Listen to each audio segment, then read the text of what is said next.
Hello बच्चों, welcome to Ritesh online classes YouTube channel. मैं हूं रितेश। आज की इस क्लास में मैं आप लोगों को कक्षा 7 यानी कि क्लास 7th के सामाजिक और राजनीतिक जीवन की जो आपकी बुक है यानी कि नागरिक शास्त्र वाली जो आपकी किताब है उसके अध्याय 4 पाठ 4 को मैं पढ़ाऊँगा। इसका नाम है चैप्टर का लड़के और लड़कियों के रूप में बड़ा होना। इस चैप्टर में आप लोगों को कुछ कहानियाँ बताई जाएंगी कि कोई भी लड़का बड़ा होता है तो किस तरीके से वो उसको किन किन चीज़ों का सामना करना पड़ता है, या फिर कोई भी लड़की है तो वो बड़ी होती है तो उनको किन किन चीज़ों का सामना करना पड़ता है। महिलाओं की भागीदारी के बारे में यहाँ पे बताया गया इस चैप्टर में। तो कंप्लीट वीडियो देखिएगा। चौथा अध्याय है आपका क्लास 7th के नागरिक शास्त्र का। इसको डिटेल में यहाँ पे पढ़ेंगे और आपको मेरा उद्देश्य यही रहता है कि आपको पढ़ाते ही पढ़ाते इस तरीके से पढ़ा दिया जाए कि आप लोगों को पढ़ते पढ़ते ही सारे क्वेश्चंस अगर इससे कोई चैप्टर से पूछता है तो वो आप आराम से बता ले जाएँ। ठीक है, तो देर नहीं करते, चलिए स्टार्ट करते हैं चैप्टर। अगर वीडियो अच्छी लगे तो वीडियो को देखने के बाद ज़रूर बताइएगा आप लोग कमेंट बॉक्स में कि आप लोगों को वीडियो कैसी लगी।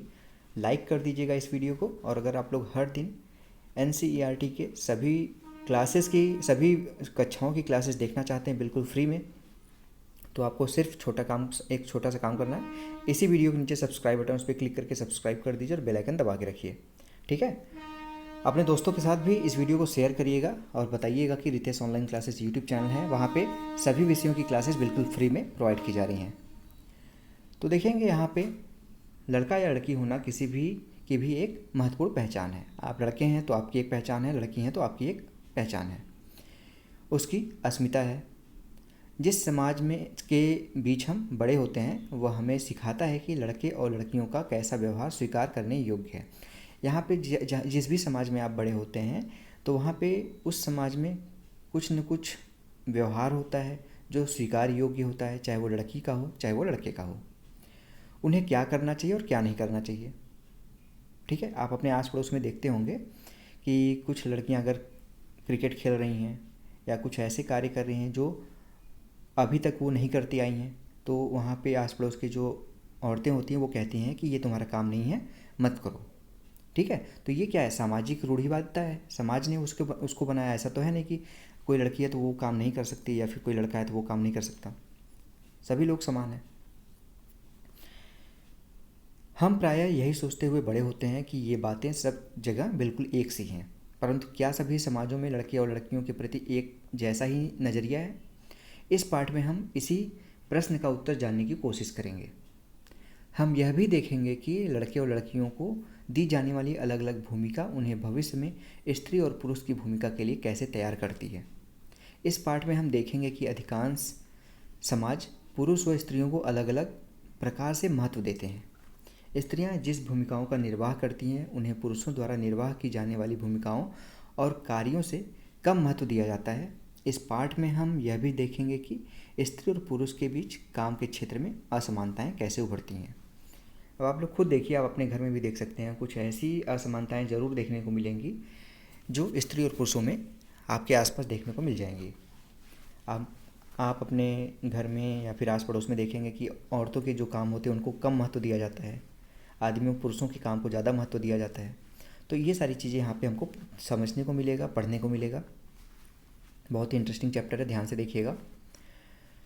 1990 के दशक में समोआ द्वीप में बच्चों का बड़ा होना। समोआ द्वीप है प्रशांत महासागर में, छोटा सा द्वीप है। वहाँ पे कैसे बच्चे बड़े हुए उसके बारे में बताया गया इस कहानी में 1920 के दशक में। समोआ द्वीप प्रशांत महासागर के दक्षिण में स्थित छोटे छोटे द्वीपों के समूह का एक भाग है। समोअन समाज पर किए गए अनुसंधान की रिपोर्ट के अनुसार 1920 के दशक में बच्चे स्कूल नहीं जाते थे। वे बड़े बच्चों और वयस्कों से बहुत सी बातें सीखते थे, जैसे छोटे बच्चों की देखभाल या घर का काम कैसे करना आदि। द्वीपों पर मछली पकड़ना बड़ा महत्वपूर्ण कार्य था, इसलिए किशोर बच्चे मछली पकड़ने के लिए सुदूर यात्राओं पर जाना सीखते थे। लेकिन ये बातें वे अपने बचपन से के अलग अलग समय पर सीखते थे। यानी कि वो मछली पकड़ना, द्वीप समूह है वहाँ पे, तो द्वीपों के चारों तरफ समुद्र होगा तो वहाँ पे मुख्य रूप से वहाँ पे मछली जो पकड़ेंगे वो कार्य होता ही है। तो बच्चे क्या है, मछली पकड़ना, दूर जाके मछली पकड़ना समुद्र में, ये सारी चीज़ें सीखते थे। और कुछ बच्चियाँ थी जो घर को के बच्चों का देखभाल कैसे करें ये सारी चीज़ें सीखती थी। लेकिन सारी चीज़ें जो ये थी वो बचपन के अलग अलग समय पे हुआ करती थी। छोटे बच्चे जैसे ही चलना शुरू करते थे, उनकी माताएं या बड़े जो लोग थे उनकी देखभाल करना बंद कर देते थे। यह जिम्मेदारी बड़े बच्चों पर आ जाती थी, जो प्रायः स्वयं स्वयं भी 5 वर्ष के आसपास की उम्र के होते थे। अब जैसे कोई बच्चा है चलना शुरू करता है तो वो 1-1.5 साल का बच्चा होगा, तो वो जैसे ही चलना शुरू करता था उनकी माँ और जो माताएं या फिर जो उनके घर के बड़े थे वो उनका देखभाल करना छोड़ देते थे। जो उनसे बड़ा बच्चा हुआ करता था, जो 5-6 साल के बच्चे होते थे उनके घर में, अब वो बच्चे उन चलने वाले बच्चों का देखभाल करते थे। लड़के और लड़कियां दोनों अपने छोटे भाई बहनों की देखभाल करते थे, लेकिन जब कोई लड़का लगभग 9 वर्ष का हो जाता था वह बड़े लड़कों के समूह में सम्मिलित हो जाता था और बाहर के काम सीखता था, जैसे मछली पकड़ना और नारियल के पेड़ लगाना। लड़कियां जब 13-14 साल की नहीं हो जाती थी, छोटे बच्चों की देखभाल और बड़े लोगों के छोटे मोटे कार्य करती रहती थी। लेकिन एक बार जब वे 13-14 साल की हो जाती थी तो वे अधिक स्वतंत्र होती थी। लगभग 14 वर्ष की उम्र के बाद वे भी मछली पकड़ने लगती थी, बागानों में काम करती थी और डलिया बुनना सीखती थी। खाना पकाने का काम अलग से बनाए गए रसोई घरों में होता था, जहां लड़कियों को ही अधिकांश काम करना होता था और लड़कियां उनकी मदद करती थी। यहाँ पे जो भी खाना पकाने का काम देख रहे हैं आप ध्यान से, अलग से रसोई घर हुआ करता था जहाँ लड़कों को ही अधिकांश काम करना पड़ता था, यानी कि जो रसोई घर के काम थे वो लड़कों को ही करने पड़ते थे, बस लड़कियाँ उनकी मदद करती थी। समझ रहे हैं? ऐसा समाज था वहाँ पे। आपके बड़े होने के अनुभव समूह के बच्चों के और किशोरों के अनुभव से किस प्रकार भिन्न है? इन अनुभवों में वर्णित क्या कोई ऐसी बात है जिसे आप अपने बड़े होने के अनुभव में शामिल करना चाहेंगे? तो जैसे बच्चों को मछली पकड़ना सिखाया, ये शामिल कर सकते थे आप अपने जीवन में। और आपके घरों में उन समूह द्वीप के बच्चों से अलग क्या था कि यहाँ पे आप लोगों की जो देखभाल है वो ज़्यादा समय तक होती है। बड़े घर के माताएं आपके ज़्यादा समय तक आपकी देखभाल करती हैं, 6-7 साल 8 साल तक तो करती हैं। तब उसके बाद आप बाहर घूमने टहलने निकलते हैं। तो ये चीज़ें अंतर थी और ये सारी चीज़ें आप अपने रूप में जोड़ सकते हैं। अब यहाँ पे दूसरी कहानी है 1960 के दशक में मध्य प्रदेश में पुरुष के रूप में बड़ा होना। अभी तक आपने देखा 1920 के दशक में समूह द्वीप के लोग के बच्चे कैसे बड़े होते थे। अब यहाँ पे भारत के बारे में आ रहा है कि 1960 के दशक में मध्य प्रदेश में पुरुषों के रूप में बड़ा होना। निम्नलिखित आलेख 1960 में मध्य प्रदेश के एक छोटे शहर में रहने और स्कूल जाने के वर्णन के लिए किया गया है। लड़कियां स्कूल जाते हुए समूह बनाकर चलना क्यों पसंद करती हैं? कक्षा 6 में आने के बाद लड़के और लड़कियां लगभग अलग अलग स्कूलों में जाते थे। लड़कियों के स्कूल लड़कों के स्कूल से बिल्कुल अलग थे, अलग ढंग के बनाए जाते थे। उनके स्कूल में के बीच में एक आंगन होता था जहाँ वे बाहरी दुनिया से बिल्कुल अलग रहकर स्कूल की सुरक्षा में खेलती थी। लड़कों के स्कूल में ऐसा कोई आंगन नहीं होता था, बल्कि उनके खेलने का मैदान बस एक बड़ा सा खुला स्थान था जो स्कूल से लगा हुआ रहता था। अब जैसे लड़कियों और लड़कियों में, ये मध्य प्रदेश की बात हो रही है, लड़कियों के स्कूल में क्या होता था, ये स्कूल हो गया 4 दीवारी, इसके बीच में एक आंगन होता था, यहाँ पे लड़कियाँ खेलती थी। जबकि लड़कों के स्कूल में क्या होता था, ये स्कूल हो गया तो बगल में कोई फील्ड है खुला सा, इसमें लड़के खेलते थे, जिससे वो बाहरी समाज से मिलते जुलते थे, जबकि लड़कियाँ बाहरी समाज से नहीं मिलती थी। ये अंतर था।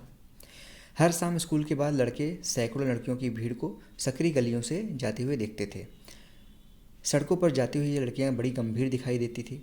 यह बात लड़कों से अलग थी, जो सड़कों को अनेक कामों के लिए उपयोग करते थे, जैसे यूं ही खड़े खड़े खाली समय बिताने के लिए, दौड़ने और खेलने के लिए, और साइकिल चलाने के करतबों और को आजमाने के लिए। लड़कियों के लिए गली सीधे घर तक पहुंचने का एक माध्यम थी। लड़कियां हमेशा समूहों में जाती थी। शायद उनके मन में यह डर रहता था कि कोई उन्हें छेड़ ना दे या उन पर हमला ना कर दे, इसलिए वो समूह बना के जाती थी। ऊपर के 2 उदाहरणों को पढ़ने के बाद हमें लगता है कि बड़े होने के लिए के भी कई तरीके हैं। हम प्राय सोचते हैं कि बच्चे एक ही तरह से बड़े होते हैं। ऐसा इसलिए है क्योंकि हम अपने अनुभवों से ही सबसे ज़्यादा परिचित होते हैं। जैसे हम अपना अनुभव करेंगे जीवन का, उसी तरीके से सोचेंगे कि बाकी लोग भी उसी तरीके से बड़े होते हैं। लेकिन ऐसा होता नहीं है जनरली। ऐसा इसलिए है क्योंकि हम अपने अनुभवों से ही सबसे ज़्यादा परिचित होते हैं। यदि हम अपने परिवार के बुजुर्गों से बात करें तो पाएंगे कि उनका बचपन शायद हमारे बचपन से बहुत भिन्न था, बहुत ही अलग था उनका बचपन। हम यह भी अनुभव करते हैं कि समाज लड़के और लड़कियों में स्पष्ट अंतर करता है।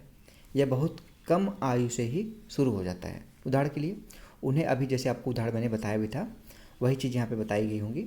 जैसे उन्हें खेलने के लिए भिन्न भिन्न खिलौने देते हैं। जैसे लड़के हैं तो उनको बैट बॉल ला के दे देंगे, बंदूक ला के दे देंगे खिलौने वाली, उससे खेलेंगे। जबकि लड़कियां जो होंगी उनको हम ज़्यादातर डॉल ला के देते हैं, गुड़िया ला के देते हैं, किचन का सामान छोटे छोटे जो बन के आते हैं खिलौने वाले वो ला के देते हैं। तो स्टार्टिंग से ही हम वहाँ पे भेदभाव करना शुरू कर देते हैं। दोनों ही खिलौने खेलने में बड़े आनंददायक हो सकते हैं। फिर लड़कियों को गुड़िया और लड़कों को कारें ही क्यों दी जाती हैं? खिलौने बच्चों को यह बताने का माध्यम बन जाते हैं कि जब वे बड़े होकर स्त्री और पुरुष बनेंगे तो उनका भविष्य अलग अलग होगा। अगर हम विचार करें तो यह अंतर प्रायः प्रतिदिन की छोटी छोटी बातों में बनाकर रखा जाता है। लड़कियों को कैसे कपड़े पहनने चाहिए, लड़के पार्क में कौन से खेल खेलें, लड़कियों को धीमी आवाज़ में बात करनी चाहिए और लड़कों को रौब से। ये सब बच्चों को यह बताने के तरीके हैं कि जब वे बड़े होकर स्त्री और पुरुष बनेंगे तो उनकी विशिष्ट भूमिकाएं होंगी। बाद के जीवन में इसका प्रभाव हमारे अध्ययन के विषयों का या व्यवसाय के चुनाव का भी यहाँ पे उस पर भी पड़ता है।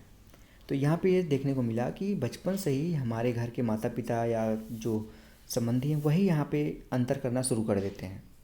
जो हमारे भावी जीवन में हमको कैसे बनना है, स्त्री के रूप में, पुरुष के रूप में, वो वहीं से सिखाना स्टार्ट कर देते हैं। अब यहाँ पे देखिए कहानी है। दो लोग यहाँ पे बात कर रहे हैं। मेरी माँ काम नहीं करती, ये यहाँ पे शीर्षक कह सकते हैं इस कहानी को। यहाँ पे देखेंगे लेफ़्ट साइड से स्टार्ट करते हैं। यहाँ से, माँ, हम सभी बच्चे स्कूल से भ्रमण पर जा रहे हैं। रोजी मैडम को साथ चलने के लिए किसी बड़े की ज़रूरत है। क्या आप अपने ऑफिस से एक दिन की छुट्टी लेकर हमारे साथ चल सकती हैं? तो फिर यहाँ पे, वैसे हरमीत की माँ हमेशा ऐसे समय पर हमारे साथ जाती है क्योंकि वे कोई काम नहीं करती। सोनाली, तुम ऐसा कैसे कह सकती हो? तुम जानती हो जसप्रीत आंटी, यहाँ पे देखेंगे, यहाँ पे जसप्रीत आंटी रोज़ सुबह 5 बजे उठ जाती हैं और घर भर के सारे काम करती हैं। हाँ, पर वे कोई काम तो नहीं है न, ये तो बस घर के काम है। तो यहाँ पे बोलती है लड़की, ओह, क्या तुम वाकई ऐसा ही सोचती हो? चलो ऐसा करते हैं कि जसप्रीत के घर चलते हैं और उससे पूछते हैं कि वे खुद क्या सोचती है। अब देखिए यहाँ पे दोनों बच्चियाँ जसप्रीत के घर आती हैं। हरशरण, सोनाली सोचती है कि आपकी पत्नी कोई कामकाजी महिला नहीं है। तो ये हाँ हाँ करते हंसते हैं। पर आंटी, क्या वाकई ये ठीक नहीं है? मेरी माँ तो घरेलू महिला है, कोई काम कहाँ करती है? ये बच्चा कहता है। तो जसप्रीत, यदि ऐसा है तो तुम कुछ आराम क्यों नहीं करती और एक बार ज़रा इन्हें भी सब कुछ खुद करने दो। क्या बात है, ठीक, मैं कल हड़ताल पर चली जाती हूँ। जो आंटी जी हैं वो कहती हैं, वाह कितना मज़ा आएगा, कल हम पापा के साथ मिलकर सारा काम संभालेंगे। सुबह 7 बजे देखिए। हे भगवान, समय तो देखो, मेरा नाश्ता कहाँ है और बच्चे अभी तक तैयार क्यों नहीं हुए? उनके पतिदेव कहते हैं, मैं क्या जानूँ, याद है ना, मैं तो हड़ताल पर हूँ। आज तो मंगला ने भी छुट्टी ले रखी है, यानी उनकी जो नौकरानी थी। ओहो, पतिदेव उनके कहते हैं, यह तो स्कूल बस थी, स्कूल बस आ गई, हॉर्न दे रही है। अब तो मुझे बच्चों को कार से स्कूल छोड़ना पड़ेगा। अब बच्चों को कह रहे हैं वो, जल्दी करो जल्दी, और हरमीत को कहो कि वह पंप का स्विच ऑन करे। लेकिन बच्चों ने कि लंच बॉक्स का क्या होगा? अरे यह भी उसके बारे में भूल जाओ। आंटी कहती हैं वो, मैं तुम्हें कुछ पैसे दे दूँगा, तुम कैंटीन से कुछ खरीद लेना। माँ ने इसके लिए पहले ही पैसे दे दिए हैं। डिंग डिंग बेल बजती है। मैं तो बिल्कुल थक चुका हूँ, कुछ चाय वाय हो जाए। ओह, मैं तो भूल ही गया था कि तुम हड़ताल पर हो, मैं खुद ही बना लेता हूँ। पूरा घर तो देखो जैसे कि यहाँ कितना तूफान मचा है। तुम क्या सोचते हो कि सुबह तुमने घर को जैसी हालत में छोड़ा था वह वैसी हालत में दिन भर रहेगा? हरमीत, कमबख्त चाय की पत्ती कहाँ रखी हुई है? तो आंटी हंसती हैं, औरत थी उनकी जो, क्या अभी भी वे सोचते हैं कि मैं काम नहीं करती हूँ? और अभी तो मैं उन्हें याद दिलाऊंगी कि चाचा चाची जी रात के खाने पर आने वाले हैं। अब सोचिए कि आपके घर के जो मम्मी हैं आपकी, या आपकी सिस्टर हैं जो घर का काम करती हैं, या आपकी वाइफ़ हैं, कोई बड़े आप हैं, आपकी वाइफ़ हैं, तो आप लोग भी अगर इस तरीके से सोचते हैं कि घर के जो महिलाएं हैं वो घर का काम, कोई भी काम नहीं करती, सिर्फ आराम करती हैं, तो आप भी इस कहानी से शिक्षा ले सकते हैं। अधिकांश समाजों में, जिसमें हमारा समाज भी सम्मिलित है, पुरुषों और स्त्रियों की भूमिकाओं और उनके काम के महत्व को समान नहीं समझा जाता। पुरुषों और स्त्रियों की हैसियत एक जैसी नहीं होती। आओ देखें कि पुरुषों और स्त्रियों के द्वारा किए जाने वाले कामों में यह असमानता कैसे है। घरेलू काम का मूल्य। हरमीत के परिवार को नहीं लगता था कि जसप्रीत घर का कोई काम जो काम करती है वो वास्तव में काम था। उसके परिवार में ऐसी भावना का होना कोई निराली बात नहीं थी। सारी दुनिया में घर के काम की मुख्य जिम्मेदारी स्त्रियों की होती है, जैसे देखभाल संबंधी कार्य, परिवार का ध्यान रखना, विशेषकर बच्चों, बुजुर्गों और बीमारों का। फिर भी जैसा हमने देखा, घर के अंदर किए जाने वाले कार्यों को महत्वपूर्ण नहीं समझा जाता। मान लिया जाता है कि वे तो स्त्रियों के स्वाभाविक कार्य हैं, इसलिए उनके लिए पैसे देने की कोई ज़रूरत नहीं है। समाज इन कार्यों को अधिक महत्व नहीं देता। घर पर कार्य करने वाले लोगों का जीवन। अब जैसे आप बाहर जाते हैं काम करने, आप पुरुष हैं, आप घर के बाहर जाते हैं कमाने के लिए, आप काम करते हैं, आपको पैसे मिलते हैं उसके बदले में। लेकिन जो महिलाएं हैं वो पूरी लाइफ घर का काम करती हैं, वो भी तो एक काम है, और वो बिना किसी मूल्य के करती हैं। तो ज़्यादा महत्वपूर्ण किसका काम हुआ? आप खुद सोचिए, कमेंट बॉक्स में बताइएगा। घर पर कार्य करने वालों का जीवन। उपयुक्त कहानी में केवल हरमीत की माँ ही घर में काम नहीं करती थी, काफ़ी सारा काम मंगला करती थी। जो अभी ऊपर मंगला के बारे में बताया गया ना, कि जो एक नौकरानी थी जो उसके घरेलू काम में मदद के लिए लगाई गई थी। बहुत से घरों में विशेषकर शहरों और नगरों में लोगों को घरेलू काम करने के लिए लगा लिया जाता है। वे बहुत काम करते हैं, झाड़ू लगाना, सफाई करना, कपड़े और बर्तन धोना, खाना पकाना, छोटे बच्चों और बुजुर्गों की देखभाल करना आदि। घर का काम करने वाली अधिकांश स्त्रियां होती हैं। कभी कभी इन कार्यों को करने के लिए छोटे लड़के या लड़कियों को भी काम पर रख लिया जाता है। घरेलू काम का अधिक महत्व नहीं है, इसलिए इन्हें मजदूरी भी कम दी जाती है। घरेलू काम करने वालों का दिन सुबह 5 बजे से शुरू होकर देर रात 12 बजे तक चलता रहता है। जी तोड़ मेहनत करने के बावजूद प्रायः उन्हें नौकरी पर रखने वाले उनसे सम्मानजनक व्यवहार नहीं करते। दिल्ली में घरेलू काम करने वाली एक स्त्री मेलानी ने अपने अनुभव के बारे में कुछ इस तरह से बताया है। अब जैसे यहाँ पे देखेंगे, मेलानी है अपनी बच्ची के साथ, ये घरेलू काम करने वाली महिला हैं। ये दिल्ली में काम करती हैं किसी के घर में। इन्होंने अपने काम के बारे में यहाँ पे बताया कि कैसे इनका अनुभव है। मेरी पहली नौकरी एक अमीर परिवार में लगी थी जो 3 मंजिले भवन में रहा करता था। मेम साहब अजीब महिला थी जो हर काम करवाने के लिए चिल्लाती रहती थी। मेरा काम रसोई का था, दूसरी 2 लड़कियां साफ़ सफाई का काम करती थी। हमारा दिन सुबह 5 बजे से शुरू होता था। नाश्ते में हमें 1 प्याला चाय और 2 रूखी रोटियां मिलती थी। हमें तीसरी रोटी कभी नहीं मिली। शाम के समय जब मैं खाना पकाती थी, दोनों लड़कियां मुझसे 1 और रोटी मांगती रहती थी। मैं चुपके से उन्हें 1 रोटी दे देती थी और ख़ुद भी 1 रोटी ले लेती थी। हमें दिन भर काम करने के बाद बड़ी भूख लगती थी। जब जो कोई मेहनत काम करेगा तो उसको भूख लगेगी ही। हम घर में चप्पल नहीं पहन सकते थे। ठंड के मौसम में हमारे पैर सूज जाते थे। मैं मेम साहब से डरती थी, परंतु मुझे गुस्सा भी आता था और अपमानित भी महसूस करती थी। क्या हम दिन भर काम नहीं करते थे? क्या हम कुछ सम्मानजनक व्यवहार के योग्य नहीं थे?